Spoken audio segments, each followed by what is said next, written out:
welcome to Bouchaine Bistro.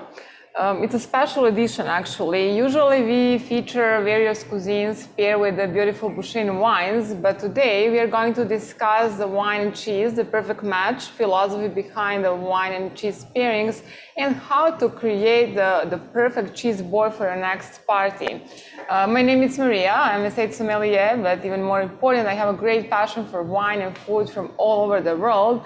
And I have a special guest with me today. Actually, Hi, welcome back, since we already started this wine and cheese series, and there will be many more in the future. And Robert Fisher is a man who wears many hats here at Bouchaine. Besides wine education, he's also here every time behind the camera. That's right. Yeah, normally I'm the one running the show behind the scenes when we have Chef Marty and Maria doing the Bouchaine Bistro for you. But as we were saying this morning, when Chef Marty's away, the mice will play. So we're here for a little cheese and wine for you. And Rob loves cheese as much as I do, so it's a perfect host for our show today. Absolutely. My wife's going to be very jealous she wasn't able to be here today to participate. Maybe next time. Maybe.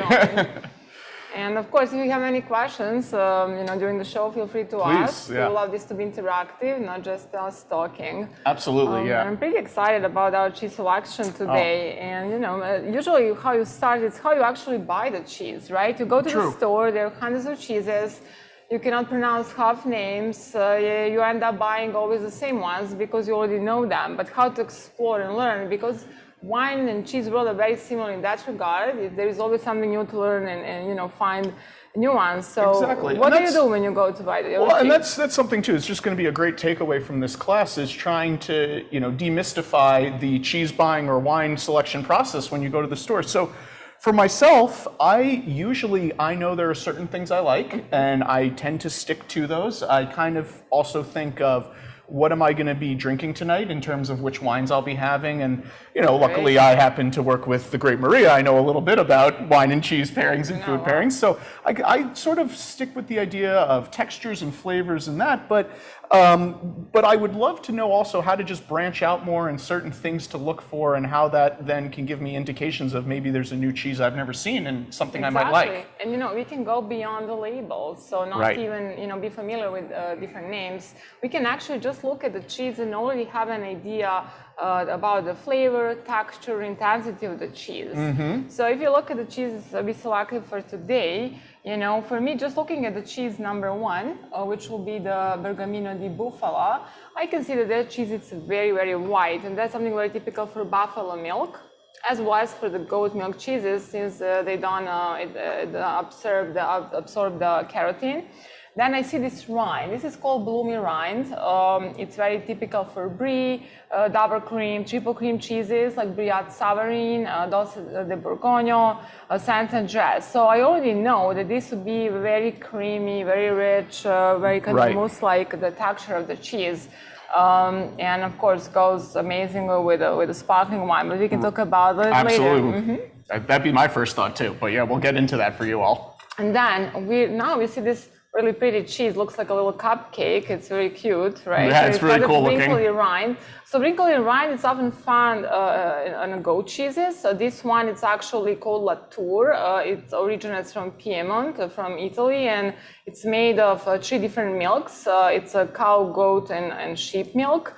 And there is a reason why the rind is called it's wrinkly. It's because of the special fungus Geotritium that's used for this cheese production. Very cool. And it's also a very creamy texture, right? Then we have the Morbier, and that's a very interesting cheese, but it has this stripe in the middle. So when we see that will refer to the Morbier or Morbier style cheese, and we can talk about that later as well.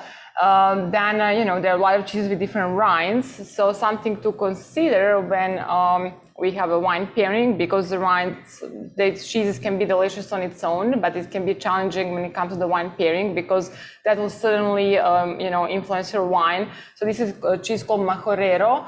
It's originates from Canary Islands, and it's coated in smoked paprika. Wow, I'm excited to try that one. And then we have this cheese that looks orange, right? So that will tell us something. This is a washed rind cheese. And we know that these cheeses are very pungent, very intense. So if I see rind like that, that, I know what to expect and if I would buy it or maybe avoid it, but. Very cool. And then we have, this is a pecorino cheese with the black truffles. And that's also truffles rind, but there is also truffle infused in the cheese. So something to pay attention, also when you buy cheeses like that. Of course, you can never have too many truffles, so you'll never complain if the truffle aroma is very strong. Then king of the cheeses, Parmigiano Reggiano. I definitely think it should always be an every cheese board should include this Absolutely. cheese. Definitely deserves a lot of attention, and it's delicious. And we can see also here like the consortium, all the stamps that will show us that this is the real Parmigiano Reggiano made in Emilia-Romagna, only place where it can be produced, and it's made since 18th century. And now we have the blue cheese. This is a blue Gouda from Holland. So we will put that cheese a little further from the rest because we have to also consider that every cheese has its own aroma. We don't want to put it too close or touching each other because that can interfere. The same applies for knives that you're using. So ideally, you should use different knives for each cheese. And here we have 8 cheeses, 4 different animals, and a lot of different styles. Exciting! Wow. And that's something that I always like to put. When I make the cheese board, that's always more fun. And speaking of different milks, so if we have a glass of buffalo milk, sheep milk, cow, and goat, which one has the highest fat content? What do you think? My guess would be cow, just because it's a larger, fatter animal. But I'm sure that myself and a lot of people will agree, but actually the highest fat content is buffalo milk. Wow. It has a 3 times more fat content compared to the cow's milk. Wow, that's really cool. A lot of protein, and has a kind of sweet like aroma. I would say that probably, most people is familiar with Mozzarella di Buffalo. And a lot of it, border buffaloes in Italy. That's it. And we don't put fresh cheeses like mozzarella on a cheese board. They're great to add to the salads or pizzas, pastas, but not on a cheese board. So they're very fresh. There is no rind, right? I'll give a shout out to my Italian mother, who's actually behind the camera today. But Mozzarella di Buffalo was a big favorite in our household growing up. Amazing cheese. Always with pasta sauces sweet, and creamy, right, delicious. And when we look at the fat content, so buffalo milk, and then we will have sheep, then goat, and then cow. Wow, so cow's the leanest. Wow, very interesting. And I'm really curious to see how that translates to the flavors of the different cheeses too. Absolutely, different textures. Are you entertaining questions as you go along? Absolutely, please, by all means. So are you saying the buffalo cheese is buffalo milk, literally from a buffalo? Yeah, absolutely. It's made from the water buffaloes. This one are from Lombardy part of Italy. We have also water buffaloes here in California. I actually had a chance to visit the Buffalo Dairy months ago. It's in Tamales Bay, 66 water buffaloes. And they really look amazing, but they're very particular animals, very different than other animals when it comes to the milk. So it's not very easy to actually have buffaloes and use their milk because they have to be perfectly happy in order to produce milk. So it's a lot of philosophy and strategy behind. So a lot of buffalo dairy farms didn't succeed in US. So Italians are a little more skilled, and we have very good one here in California, in Tamales Bay. So they're open for visits. So if you're in the area, something really fun, and you can try the mozzarella as well. After Maria came back from her trip to that buffalo farm, I was just amazed to learn about the temperament of the buffalo and everything like that, and how that really to the quality of the milk. Yeah, absolutely. And the milk is very healthy. As I said, it has a lot of protein, and lately you can find more cheeses than just the mozzarella. So this is called Bergamino di Buffalo. I always think about the old commercial about happy milk comes from happy cows and happy cows come from California. Well, I guess we should say that for buffalo too. Buffaloes come from California. Exactly. Too. Yeah, if buffaloes are not happy, there is no milk. That's right. You have to, be sure you take good care of them. All right. Well, I'm just itching to get into trying some cheeses. So where do you think we should begin? I think we should start with the Bergamino di Buffalo. Okay, great. And as I said, that's a Bloomy Rind. Often the question is like, can I eat the rind? Absolutely yes. If you have brie or double, triple cream, you can. Rind is a little more aromatic and intense, kind of like hay, grassy fantastic. note. I enjoy it because it adds extra complexity to the cheese, but it's really personal preference. How about you? I like it for the texture component, to be honest. It just gives you a little more firmness when you're taking that bite. And we're going to taste that one actually with our sparkling wine, Brut Rosé. And today we're talking about different styles of wine. Of course, we are enjoying with our Bouchaine wines, but champagne, any dry sparkling wine, Franciacorta will work perfectly, especially if you go to Italy and that's their traditional method sparkling wine. But this is Brut Rosé, Chardonnay, Pinot Noir. It's fantastic. Very crisp, very clean, refreshing. Yeah. A lot of like tart red fruits, pink grapefruit, citrus. And when we do wine and food pairings, wine and cheese pairings, we always taste wine first, right? We would like to see how wine tastes on its own, then cheese, and then wine again. So that's the best way to compare how they complement. Yeah, absolutely. Now, I'm just going to give you all a preview as we're getting the cheese for ourselves here, but this is going to be an example of my favorite type of wine and food pairing, which is called a contrasting pairing. So what we're doing is we're taking the really rich, creamy texture of the buffalo cheese, the creaminess of that, and then you're contrasting it with the sharp, crisp acidity of the Brut sparkling wine. So basically the idea is one texture, one flavor doesn't overwhelm your mouth. They work against each other to create an overall balance. And I find that works very well for me personally. And the bubbles and the acidity just clean your palate, after the cheese and kind of prepare for the next bite. Right, so you just want another glass of wine and another cheese, and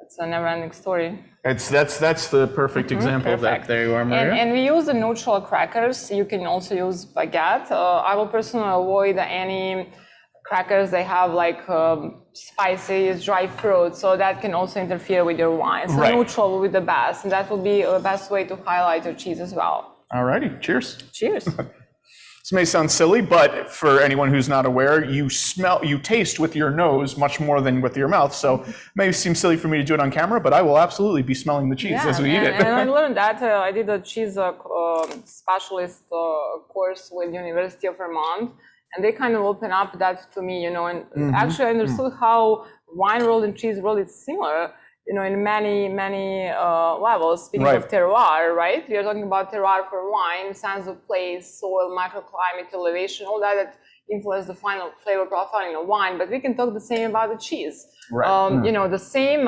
way made cheese, for example, from buffalo milk in tamales, way will be different than one made in Lombardy in Italy because animals graze in a different grass, different soil. So there is terroir of the cheese as well. Cheddar from Vermont and cheddar from Spain will be very different. Right, exactly. Oh, this is a great cheese, great combination. Again, that contrasting thing just works so well for me. You get all that creaminess of the cheese just coats your tongue, and then all of a sudden, taste buds are a little covered up, but the wine cuts right through that and clears it back up for you. And the buffalo milk definitely has a kind of sweet aroma, right? It really does. It's very creamy, it's sweet. Now, I want to ask you a question about creaminess, because in all the cheeses I've tried and things like that, I've come across the term a couple times. I've heard it called double cream and triple cream. So what does that all mean? Yeah, excellent question. So that's actually double cream or triple cream refers to the level of butterfat content. So that in order to be called triple cream, butterfat content has to be minimum 75%. Oh wow! So we can say for a Briat Savarin, that's the case. For a double cream, it's between 60 and 75%. Wow. So basically, the higher percentage, you will get more kind of rich, creamy texture of the cheese. Well, that actually makes a lot of sense. The last time I had a triple cream, it truly had the flavors of butter. It really did taste like butter. And 75%. There you go. Wow, that's really interesting.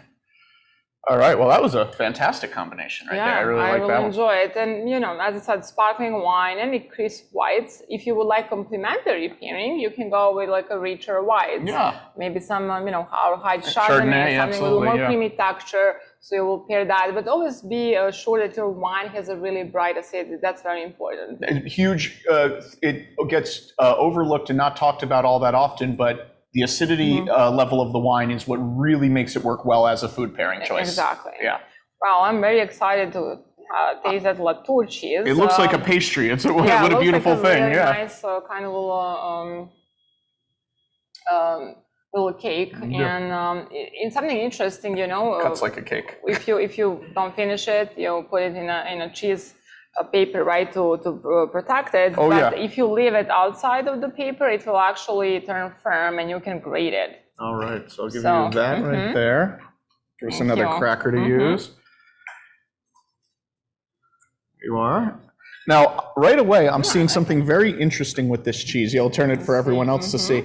But it looks to me like there are two different layers or two different textures in there. I'm seeing like and I don't know if the overhead shot would capture this or not, but it looks like there is a creamier outside part like there, and then like a more white, more solid inner part. And that white inside definitely comes from the goat cheese, and goat cheese, it's often chalky, you know, when you have like just the goat cheese and cut it, looks like a really white, as we said, because there is no keratin absorption, and then it has a kind of chalky texture. But here we also have a sheep and a cow, so it's a mix. And I find this really cheese very intense in aroma.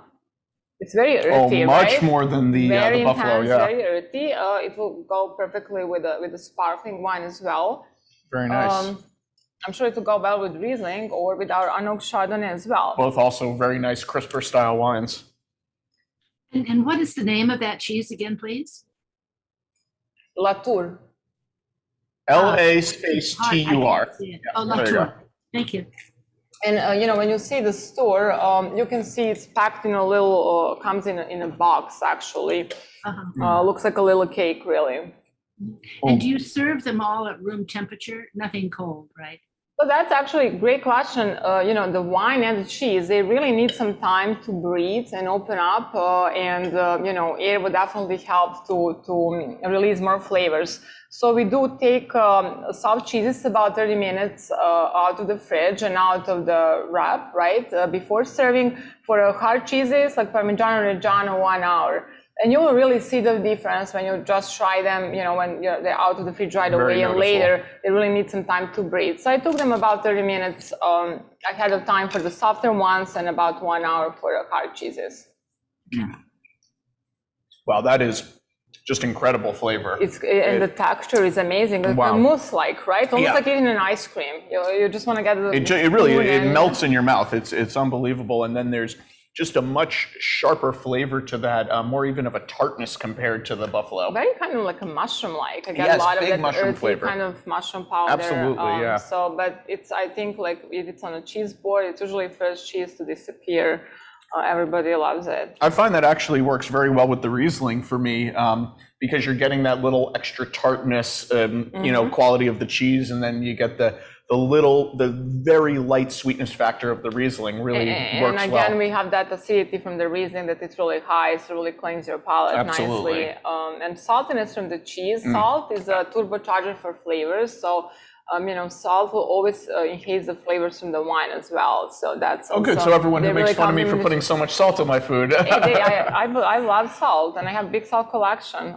Me too. Salt is great. It's a friend to any dish and the wine. Yeah, I know. I actually, same thing. I have a bunch of flavored salts, and I like to just taste them. I think they're very good that way. All right, which one are we going to be trying next? That was a really great combination. I will go with the Morbier and Unoaked Chardonnay. So, you know, you can see this stripe in the middle, right? Yeah, I'm very curious. What is that stripe? So, okay, and now when you go to the store and see cheese like that, so you will know it's a Morbier or a style of Morbier. So that's a cheese that actually, it's a French cheese, right? And that's the vegetal ash. And you can often also see, you know, cheeses that look gray and often have a wrinkly rind, like this, and look great. That comes from the vegetal ash. Okay, so it's actual ash in there. Yes. Wow. And and that will also add a kind of earthy note. But here it's actually multi-purpose. Besides adding a little more flavors, it will divide the morning milk versus the afternoon milk.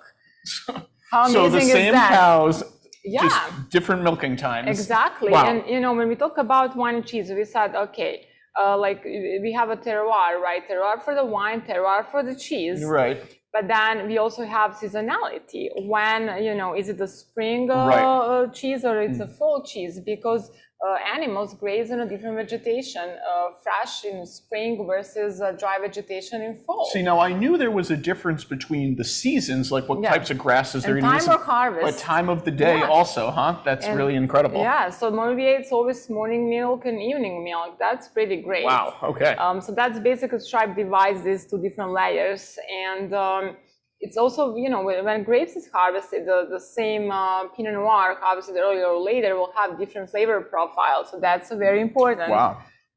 Of course, the wine and cheese also both change as they age. They change the flavor profile and the structure. Yeah. Wine loses tannins if we talk about red and some fruit notes, and cheese become harder, right? And kind of drier and gets a little different flavors as well. So now that actually brings up an interesting question for me. The different styles of, obviously all the different varieties of wine that we know have different timetables for how long they age and when they become, ready to drink and their end of their life cycle. What about the different types of cheeses? Do they have different timelines for how to age them? Absolutely, and for how long, right? So we are going from this, like when we're tasting wines, we're going from the lighter wines to the fuller body, the same with the cheeses. So these are definitely much softer and younger cheeses. Okay.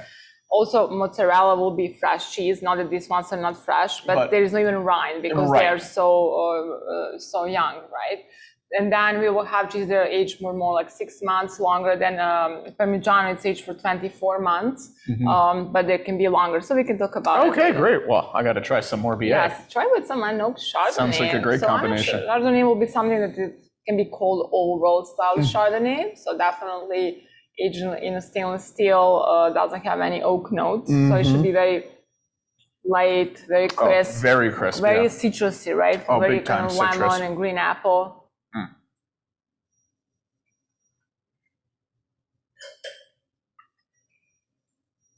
The rind is very flavorful on this Morbier also. This is also a washed rind. So rind is pungent. Okay. Personal preference if we're going to eat it or not. But I really like the middle part with the ash. The ash really adds almost a tannin-like effect to the cheese. A little bit of that drying sensation on the top of my tongue from it. And for the last cheese show we did that Andante goat cheese coated in ash. That also added some nice aroma. Oh, that's very, very tasty. That's fantastic. It's very creamy as well. Not creamy, of course, like the previous cheeses, but it's still melting in your mouth. And a soft cheese for sure. And that's how you see complex cheese as well. A lot of layers, a lot of flavors, and that aftertaste stays. Yeah, and I'll throw a note in for everyone about this Unoaked Chardonnay that Maria and I are drinking. So, whenever people think of, and Maria made the allusion to, it's an older world style of Chardonnay. Well, whenever people think of the California Chardonnays, there's a couple flavors that come to mind. People very often say they're oaky in the way they taste, and another word that gets used is people say they're very buttery in flavor. I won't go too far down the rabbit hole, but let's just say those two flavors, those do not come from Chardonnay grapes themselves. That actually has to do with the steps the winemaker is using during the winemaking process, and all these steps are optional or controllable. She's able to pick different, as you mentioned, stainless steel as opposed to a very oaky barrel. Then there's a conversion that creates the butteriness, which is optional as well. This Unoaked style of Chardonnay is the complete opposite of what many California Chardonnay drinkers think a Chardonnay is, because same grapes we use for the other ones, but just made in the different style. So it's still, as I said, very light, very crisp, bright. Which I, on a personal level, I prefer, but at the end of the day, it all does come down to personal preference. Exactly. Trust your own palate. Exactly, right. What was the Bouchaine Chardonnay, the name of it? It's called the Unoaked Chardonnay. Okay. Very, very clever name, I know. All right. Very obvious name. Right, exactly, yes. We used to have a French name for that Chardonnay. Then we got tired of explaining what it means and translating it every time, so we came up with a much more obvious one. So no more questions now. Right. So was that the Bouche de Beer? Was it the Bouche de Beer? It was the Chêne d'Argent, actually. Okay. Yeah. Okay. Oh, go ahead, Chuck, if you have a question. Yeah, I did. Do you ever use any concrete for aging? Any what? I'm sorry, say that again? Concrete. Oh, concrete. Well, so we personally, Bouchaine does not use a concrete eggs yet, but they became more and more common in Napa Valley, and I heard something that might be for some of our wines in the future, but not yet. Yeah, not at the moment, but and then just to elaborate on Chuck's question for everyone out there, why concrete is actually a vessel that is used, and you're saying it's becoming more and more popular in amongst winemakers as an aging container. And what it does, just like stainless steel, it helps to keep the wine very crisp, very light, refreshing, but it also adds a nice minerality component to the wine as well. So that was a good question. Thank you. And so how about the orange rind the Red Hawk. I'm very excited to try this one. This is actually triple cream, but with it's a washed rind. So okay, well, and please correct me if you have a different idea, but I'm thinking triple cream. This is going to be very butter, a lot of that butter flavor, very rich in the texture. I would probably go back to the sparkling one for this. We can go back to the sparkling. But the unoaked would work very well also. It will work, and that will be so some other washed rind cheeses around the world. They're very famous. Will be Epoise. Cheese or Taleggio, they will be definitely more runny in a texture compared to the Red Hawk from that's a domestic cheese called Girl Creamery. This kind of has a texture like a cheesecake, I would say, honestly. Yeah. It's it definitely has like that kind of creamy, And once again, I'm noticing a difference between the part of the cheese that's closer to the rind versus the part that's in the middle of the cheese. And that will be the closest to the rind. That part will be the most intense in aroma, right? Okay, very nice. Speaking of Epoise cheese, which is a washed rind cheese from Burgundy, and there is a saying that we actually do follow that says, "What grows together goes together." The classic pairing in Burgundy will be the washed rind cheese with Chardonnay, or with Chablis, or with Pinot Noir as well. Wow. So you can try with both. I'm going to try with everything. And I chose a Swan Clone Pinot Noir, which is very light Pinot. I mean, you can see the color, very light, very aromatic, very floral, with those petals and some nice red and red fruit. But very soft tannin, so that will be very important for. I'm excited to try this combination now, and you can smell the pungentness of the washed rind on the Red Hawk. Very intense. Sorry for everyone out there. We're working on smell-o-vision. That's the next technology we're coming out with for all of you. And so it's not pungent like clarify. Just to clarify, you're pairing the Pinot with the Red Hawk. Is that right? So we're talking about actually both pairing, and they're all wines we tasted so far will work with that one. So sparkling wine or just dry rosé will work as well. Riesling will work because Riesling is just kind of a universal wine that works with everything. And Unoaked Chardonnay will work as well. I would avoid the Chardonnay that has some oak influence. I think lighter, crispier style will work better. And we try with Pinot Noir because, as I said, that's a classic pairing from Burgundy. They will use the Epoise, their local cheese, with both Pinot Noir and Chardonnay as well. I have to say, after just trying that, I'm shocked. I assumed, I mentioned earlier, I personally like the more contrasting styles. I assumed with this creamy cheese, I'd want the crisper, sharper, brut rosé something. Sounds great. I absolutely love the pairing of the Pinot Noir and that Red Hawk. That I would highly recommend it. It's working great for me right now. And which Pinot is it? Which Bouchaine Pinot is it? The Swan clone. So really light tannins, very aromatic style of Pinot Noir. I will stay with a lighter Pinot, and as I said, Unoaked Chardonnay will really work nicely as well. That was a great combination. Nice, yeah. Looking forward to go back to more later. Yeah, that's right.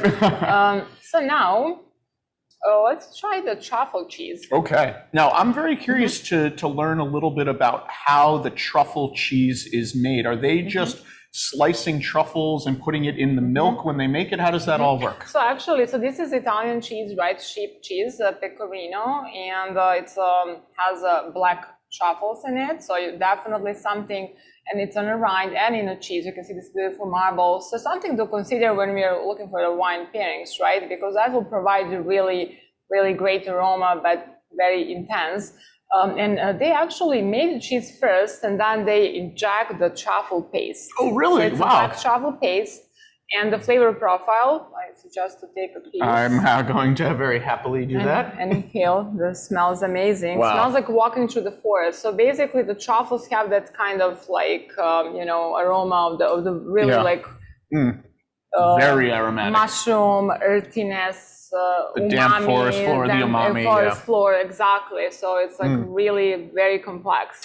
And which wine are we going to be pairing with this with? I chose a G Pinot Noir. So now a much bolder style of Pinot Noir.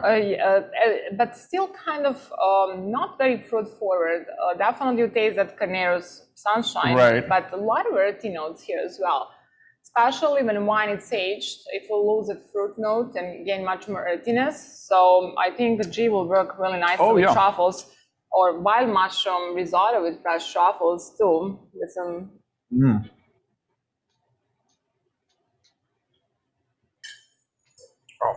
That cheese is excellent. Oh, it's just a perfect pairing. It hits every corner of your tongue and your taste buds. Like it's just lighting up the sensations. Especially now when it's warmed up, it really releases a lot of aroma. Not just in where the paste is injected, it's everywhere. It's all over the cheese, basically. Yeah. It's really intense. Actually, I want to kind of circle back to something you made a mention of before, and that was about wrapping the cheeses. And this is something that Maria had taught me, maybe just a month or two ago. But, normally when people are at home and we're eating a cheese, we don't eat the whole thing and we, wrap it up and we put it back in our refrigerator. I always used to put it in, plastic wrap. But you were telling me that's actually the wrong thing to do and we should be using wax paper instead. Yeah. So absolutely. Yeah, so I think that's just a good note for everyone to learn. And there are great cheese bags, the cheese storage bags that you can buy in better cheese shops, and they really work perfectly. They can save the aroma in your cheese for a few more days. Oh, good. So I highly recommend that. So avoid any plastic packages, basically. Okay, yeah, that's a great thing. I'd hate to lose the aroma of those truffles. Oh, no, yeah. I mean, this truffle wouldn't last long in my house anyway, so I don't really have to worry about the storage. Oh, I don't think this is making it to the end of the day here either. Yeah. Alrighty, so which one are we going to be trying next? Wow, from Italy, we're traveling to Spain. Okay. We're going to Canary Islands, and I'm a big fan of volcanic wines. And we have found some basalt volcanic rocks in our property here. And there is a lot of volcanic salt in Napa Valley. That's very true, something maybe that not everyone knows. And Majorero cheese, it's made of goat milk in Canary Islands, in the island of Fuerteventura. And Majorero, it's a name for indigenous goat. And something interesting about it is these goats eat the local vegetation there, of course, but it's dominant wild Majorero. Okay. And all these herbs really kind of add the nice flavors to the cheese. It's aged for about 6 months, so it's like semi-hard cheese, and it's coated in smoked paprika. Which I'm very excited for. Also, I love smoked paprika, so it's really nice addition to the cheese. Now I would, and again, I may be off base here, but just the addition of the smoked paprika, I'd be leaning towards the Pinot Noirs now for the pairing options. Yes, absolutely. You can go with Swan, you can go with G, Pinot Meunier that we make go really nicely. Dry rosés, again, Okay, it just... Time to give it a taste. If you're in Spain, if you're in Canary Islands, if you're lucky enough to wander to Canary Islands, then you can enjoy your local wines with this beautiful cheese. That would be Lista Negro or Lista Blanco. They will both work, and they really have that aroma of kind of all smoky notes as well, and like that mineral volcanic ash will really go well with What's making me cheese. think of it is last night for dinner, I made some pork chops and I used smoked paprika with my seasoning, and we had Pinot Noir with it. So it worked very well. Sounds perfect. Yeah.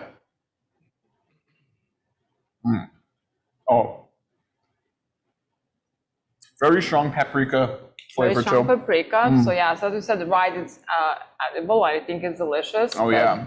Even cheese on its own has it kind of herbaceous, and also this island cheeses basically, and I try a lot of different cheeses from like Croatian island, Pag, and you get it says sea spray that covers the vegetation, and then sheep or goat eat that grass, so that also adds the kind of salinity to the cheese. That was kind of saltiness and minerality and really nice herbal note. I was just thinking about that as well. So Maria, some months ago, shared with me a cheese, one of her favorite cheeses that's only available very seasonally. It's from this island off of Croatia. It's a sheep's milk cheese, if I remember correctly. So the Pog Island, but yeah, the sheep are, as you're saying, they're eating these salty grasses, and you're just getting such a salinity quality in the cheese itself then.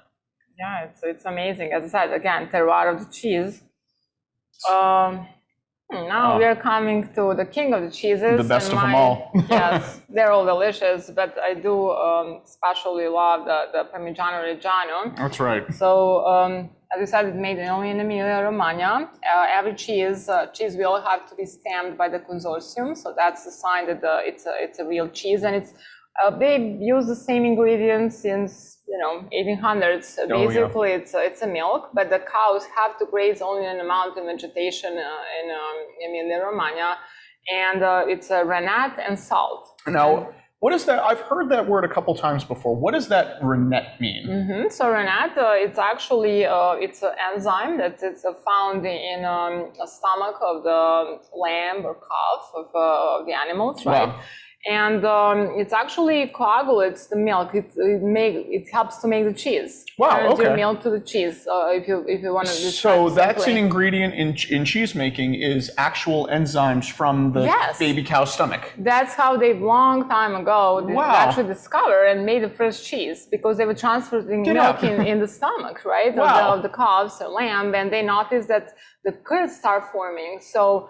And that's, since long time ago, how first cheese was made. Wow. And that's a traditional rennet. It's animal rennet that most European cheeses use. Something you can see more in US will be vegetal rennet. It's rennet made out of a nettle leaf or some other, herbs. I heard it's not really kind of stabilized like the animal one, but you can find if you're a vegetarian, that will be an option for you. Okay, that's interesting. Parmigiano Reggiano, it's also lactose-free cheese, something interesting. That's very fascinating. But there's a lot of reasons why I love this cheese, about the history and origin, and how it has to be approved and all that regulations, but also it's a cheese that literally made you happy by eating it because of these little crystals. And have a piece. Please. Difficult to talk about Parmigiano without eating it. So this is a kind of. Excuse me. Could you hold up the card with the name again, please? Oh yes, of course. So Parmigiano Reggiano. Let's see, where are we? Oh, of course. Right? Okay. Got it. And so these little salt crystals that crunch, right? They're actually called tyrosines, and they're enzymes. They actually help distribution of serotonin, which is the hormone of happiness. So eating this cheese really makes you happy. Well, this was a staple in my household growing up. We would have sauce and pasta at least once a week, and this was always the cheese to go with it. I also love doing it with like chicken parm, something like that. Really happy excellent. Family. Yeah, so it wasn't just food that made me happy. It's actually the tyrosines. Yeah, it's true. It's a great cheese, and they're different. Speaking of the age, right? Yeah. This one is 24 months aged. It's usually my go-to. 12 months aged, it's great if you would like to add to the salad. So it's kind of a little more moisture compared to this one. And then we have 36 months old, which is much drier, because by aging you get more kind of it's drier, it has more like that nutty note, right. Caramel, salty caramel. If you add some artisanal balsamic, drop on the top of it, you get really beautiful umami notes. And something interesting about the flavor of this cheese, and next time when you have Parmigiano Reggiano, smell it, because you really get that beautiful aroma of coconut. I was just going to say pineapple. I'm getting so much like tropical fruit just aromas off this cheese. It's amazing. It's totally kind of brings it to the tropical. So with that being said, I feel like this cheese would pair with so many different wines. I'm going to try something that I may not normally do, but I'm going to go with the idea of a complementary wine and cheese pairing here, and I'm going to pair that with the Riesling, because I also get a lot of tropical fruit notes off the aromas of the Riesling. Yeah, kind of like fresh pineapple. Big time. So you'll be really complementing the flavors here. And you can also go with fuller body red wines, because as you said, you're matching the body texture and intensity. So fuller body wines will go with the fuller body cheeses as well. And as you said before, that saltiness just enhances the flavor so tremendously. And change the texture right on your palate, kind of creamy but grainy, and then has really nice aftertaste. It's a very complex Oh, that cheese. works beautifully. I'm going to try this with the G as well, just because, well, this is the best job I've ever had, so why not have a little more cheese and wine? Cheers to that, exactly. Not a bad Sunday morning. No, I think of worse ways to spend it. Exactly. So yeah, now a totally different wine, completely different flavor profile, a lot of that earthiness in here as opposed to the tropical fruit notes of the Riesling.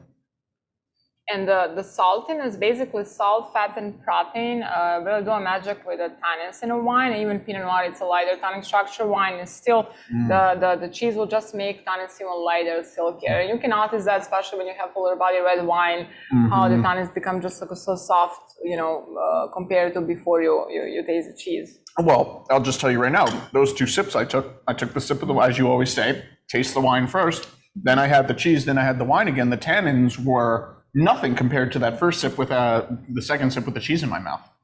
And when you make your charcuterie board, do you like to add like anything like prosciuttos? Yes, so that's how I do my charcuterie board. Is obviously I think cheese is the main star of the whole thing. But then I love to do a lot of prosciutto, salami, Genoa salami specifically. Depending on what kind of wine I have, maybe if I have like this Riesling or certain Chardonnays, I might throw a little something a bit spicier in there, that type of sausage. And then I like to do a little things like I do some green olives and I do Marcona almonds as well.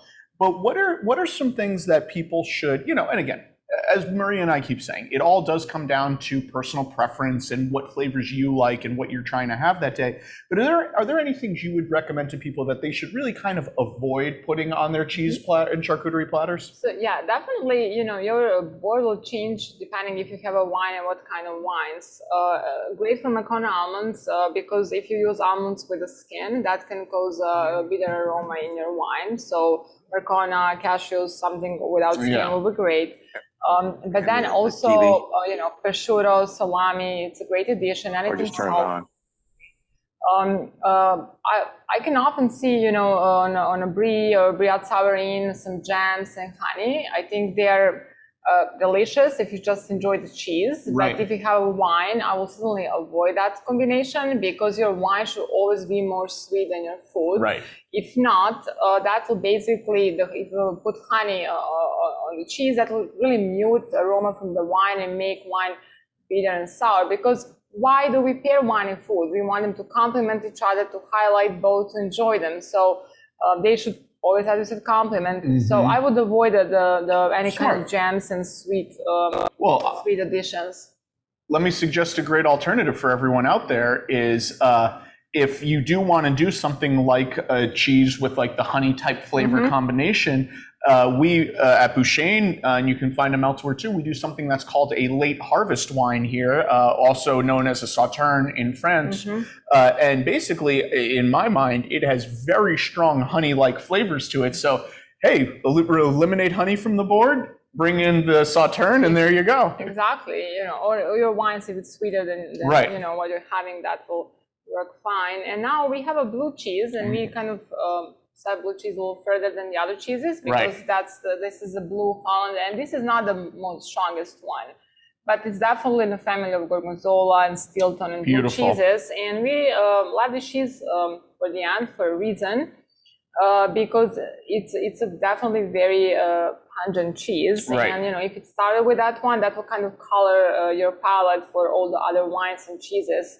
Has very crumbly texture. I do like it when it warms up and get like kind of more soft notes. I like a little bit of the creaminess with the blue cheeses. Yeah, because it's kind of sweet and salty at the same time. I think it will really go well with Riesling. Okay. It will go well with late harvest Riesling, Sauterne, mash on fortified wines. That will be classic pairing, like sherry, ports, Madeira. That will be really, I think, nice contrast. Something exciting for the Bouchaine fans out there is I don't know exactly when the release date will be, but we do have a port that is currently in the works right now. It is being made and aged as we speak. So I think we'll certainly be doing a little more of that with blue cheese in the future. Oh, absolutely. I really enjoy this cheese. Oh yeah. So Maria, it's just a blue cheese, but there's so many kinds of blue cheeses in a cheese So store. many. Yeah. So this one, one that's a very, I would say, well known in US. It's called Maytag. It's very good. This one, it's called the Blue de Graven. It's a Gouda, so it's a Holland cheese. Then we have some classic like Stilton, Gorgonzola, Gorgonzola Dolce. But I would say, and you can see how actually those stripes where the mold was injected. Right. That's, I think, really nice to see those kind of lines here. Just looking at it falling apart. You know what? I'll interject a little bit too. Obviously, Maria being the real cheese expert, but I'm thinking with some broad strokes here. But there's really two different kinds or styles of blue cheese that are out there. There's what's known as the Danish style and the French style. The Danish style is what the little blue cheese crumbles that we see all the time, what you might top your salad with or something like that. It's much harder to do a wine pairing with that type of blue cheese just because it is so overwhelmingly strong and sharp and pungent and intense. It's really going to dominate pretty much any type of wine out there, maybe minus a port or a Madeira, something like that. What we have here, obviously, as Maria's saying, it's a Dutch cheese, but this would be more in the French style, which is a softer, creamier style of blue cheese. And you actually can get many more wine and food pairings out of this style of blue compared to the Danish style. Milder. Which, I mean, to me, no two ways about it. It still has that blue flavor, the sharpness, this and that. But the first thing I notice with this cheese is actually the creaminess. The texture. The texture, absolutely. And then sweet and salty. It's really beautiful. Oh yeah, and that was great with the Riesling. I'm going to try with a little bit of the Unoaked Chardonnay as well. See, 8 cheeses, different wines, and there's no, you can always, and that's the best way to find your, favorite match. Being exposed, say different wines, different cheeses. There's always more to explore, and tasting. Well, it's the best way. We can try what we think, but tasting will be the best way to find actually, what makes your palate happy. Oh yeah, I'm loving this combination too. Any more questions for us? No, thank you. Oh, thank you. And just to echo your last point, and something I want to encourage everyone to do, this is something Maria and I like to do with our friends and our coworkers, is we get all different foods and cheeses, line up a bunch of different wines together. Everyone tastes and tries all the different combinations.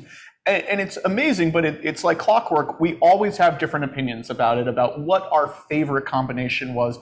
And that just goes to show. It all does come down to personal preference at the end. Absolutely. Yeah. Well, thank you so much for joining us. Yeah, please, go ahead. I do have another question. So if you're going to take 2 or 3 of those cheeses and have it be the 4th course or whatever, before dessert, and which would you choose, and what would you pair it with? Would you pair it with a sparkling, a champagne or a sparkling wine, not the rosé, but what would you do? So like if we're going to, this is funny because this is actually, we actually did this at my wedding a couple months ago, was we had a cheese course was the 4th course before dessert. Yeah. So if we're going to do that, maybe after the main, we add a cheese course into the meal. What would you think would be your top 3 you would pick, or styles at least? As I said, I do try to kind of represent different styles. So I would definitely take Latour. It already looks like a little cake. It's perfect, It's a great surprise, if people haven't tried it before. I think the Morbier would be a really good choice, which just, Morbier will be interesting, definitely to try. I would definitely do Parmigiano Reggiano, right? For sure. I agree with you. I think the Latour would be the top choice for that. Depending also who your guests are, you can go with something like Manchego, which is more a neutral cheese. Depending if you like some other additional flavors like truffle pecorino. I think that would be great too. Latour, maybe truffle pecorino or Parmigiano Reggiano. That's perfect, yeah. Or maybe you can do Manchego. That's. Pecorino with all that saltiness would be a really nice choice. Yeah, absolutely. Great. And what wine would you put in the 4th course? What would you do? So, sparkling wine would certainly work with all of them because bubbles are maybe sparkling wine. I will go with the bubbles. There you go. Yeah. Thank you. Get your mouth refreshed, ready for dessert afterwards. Right. I had one more question about the 2-layered cheese, with the morning and the afternoon milk. What is the difference in taste of the two layers or consistency? Yeah, that's an interesting concept. I would say that maybe one has a little, maybe slightly more intense aroma. I would say the aroma, when I was just tasting it, the texture was pretty similar. So Same, not kind of creaminess, right? Yeah, not too much difference in the texture. Yeah, I think the intensity was a good way to put it. You know, maybe one had and I mean talking very slight touch of sweetness kind of thing. Like, yeah, exactly. And that was that the morning or the afternoon that was more intense? I'll be honest, I don't know which half is which. Which is the top? Yes. Yeah. Oh well, something for you to explore and let us know what you think. Okay, next time. As we said, to learn about wine and cheese, it's never-ending story, and that's actually something that I love about it. I agree. It's always just something more to try, and you know, conversation and tasting together always brings some new thoughts. So just great for the taste buds. Something for us buds. to think and something for you, and we can exchange what we think about it. This has been a lot of fun, Maria. Thank you for teaching us and leading us. We'll do another one, another cheeses, right? And I'll be happy to come out from behind the camera anytime. Well, thank you so much. Have a great Sunday. Thanks, everybody. We hope to see you again. Thank you. Cheers to all of you. Thank you.